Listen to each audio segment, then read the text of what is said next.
আসসালামু আলাইকুম এভরিওয়ান। আমি তুহিনা চলে এসেছি একটি নতুন দিনের শুরু নিয়ে। ঘুম থেকে উঠেই নিয়ে নিলাম একটি রিফ্রেশিং টি। আর আজ আমার কাছে অনেকদিন পর সুন্দর, সুন্দর ফুল এসেছে। সকালে জল দিতে এসেই মনটা হয়ে গেল ভালো।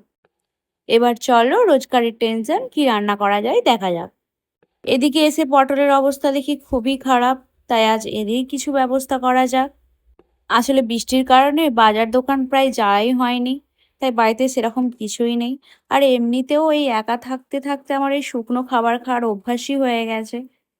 রান্নাটা ঠিকমতো শিখে উঠতে পারলেও এখনো হয়তো এই সবগুলো শিখতে আমার এখনো কিছুটা সময় লাগবে। যাই হোক অনেক কথা হয়েছে, এবার চলো বসিয়ে দেওয়া যাক রান্নাটা। তবে সবকিছুর মধ্যে একটা জিনিস খুব ভালো হয়েছে। আগে অনেক জিনিসই খেতাম না। এখন সবকিছু নিজেকেই ম্যানেজ করতে হয়। তাই সব জিনিসটাই খাওয়া অভ্যাস হয়ে গেছে আর শিখেও গেছি। শুধু একটু মায়েদের মতো সবকিছু ম্যানেজ করতে, কবে কি রান্না মানে শুকনো সবজি-টবজি এগুলো ঠিকঠাক করা, এগুলো হয়তো আমি এখনো করে উঠতে পারি না। এটা একটু টাইম লাগবে কারণ মায়েদের মতো তো হওয়া এত তাড়াতাড়ি সম্ভব নয় না? এদিকে কথা বলতে, বলতে আমার রান্না প্রায় কমপ্লিট। এবার যাই দেখা যাক, এটা দিয়ে তো আর ভাত খাওয়া যাবে না, আর কিছু একটু ব্যবস্থা করা যাক। তো ফ্রিজে পেলাম ডিম, একটু ঝোল টাইপসের কিছু বানিয়ে নিলাম।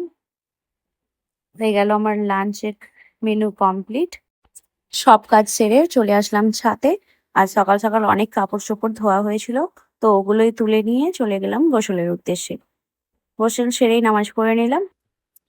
তবে একটা কি সারাদিন রান্না করার পর নিজের এই সিম্পল মেনুটাকেও অনেক কিছু বলে মনে হয়। যাই হোক খাওয়া অলমোস্ট কমপ্লিট। আর এদিকে আমার দুপুর মানেই রেস্ট নিতে, নিতে গোপাল ভাঁড় দেখা। এই যে এই ২ মহারানীর পরে ভাঙলো ঘুমটা। এত ব্যস্ততার দিনের মধ্যে এই বিকেলটায় পাই একটু ফ্রি। তো আমরা বেরিয়ে পড়লাম সামনে একটু ঘোরাঘুরি করতে। চলো ব্লগটা আজকে এই অবধি। বাই।